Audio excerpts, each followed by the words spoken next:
بےقراری سے بولا، باجی جی آپ نے ایسا کیوں کیا باجی جی؟ غلام رسول روتا ہوا اس کے پیچھے چلنے لگا۔ میں نے کیا کہا غلام رسول؟ میں نے تو کچھ بھی نہیں کیا، یہ تو تقدیروں کا کھیل ہے، جو لکھا ہو وہ ہو کے رہتا ہے۔ سنو غلام رسول، پاری نے مڑ کے اسے دیکھا۔ یہ دنیا جو دیکھنے میں بڑی دلکش نظر آتی ہے، کبھی نہ سمجھ میں آنے والا گورکھ دھندا ہے۔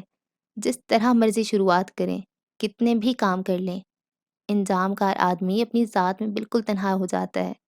اولاد پیدا کریں، دولت جمع کر لیں، دوست بنا لیں، بہترین ساتھی چن لیں، آخر کار بندہ اکیلا ہو جاتا ہے، حتیٰ کہ وہ اپنی ذات کا دکھ بھی کسی کو نہیں بتا سکتا۔ اپنی دکھ کی سلیب اسے اپنے ہی کندھوں پہ اٹھانی پڑتی ہے، جہاں کوئی سہارا نہیں دیتا۔ دنیا میں کتنے بھی بہترین کام کر لیں، کامیابیاں حاصل کر لیں، شہرت کے مینارے کو چھو لیں، پھر بھی بندہ تنہا کھڑا ہوتا ہے۔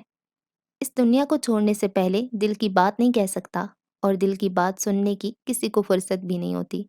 افسوس کے جانے سے پہلے ہی دنیا کی حقیقت سمجھ میں آتی ہے، وہ دل کی دل میں لے جاتا ہے، اس لیے تو ہر جانے والا یہاں سے روتا ہوا جاتا ہے۔